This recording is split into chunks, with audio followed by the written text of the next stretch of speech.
ଆପଣଙ୍କ ଟୁଥବ୍ରଶ ବି ଆପଣଙ୍କୁ ଅସୁସ୍ଥ କରିପାରେ। ଆଶ୍ଚର୍ଯ୍ୟ ହୋଇଗଲେ କି?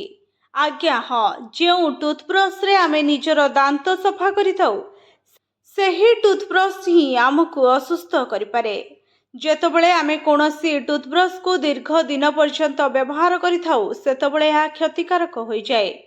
ଏହି ଟୁଥବ୍ରଶରେ 1.2 ମିଲିୟନରୁ ଅଧିକ ଜୀବାଣୁ ରହିଥାନ୍ତି। ତେବେ ଏକ ରିପୋର୍ଟରେ କୁହାଯାଇଛି ଏହି ବ୍ୟାକ୍ଟେରିଆ ପ୍ରାୟ 70% ଟୁଥବ୍ରଶରେ ଦେଖିବାକୁ ମିଳିଥାଏ, ଯାହା ସ୍ୱାସ୍ଥ୍ୟ ପାଇଁ କ୍ଷତି ପହଞ୍ଚାଇପାରେ ଏବଂ ଜୀବାଣୁ ସଂକ୍ରମଣ ହେବାର ଆଶଙ୍କା ରହିଥାଏ।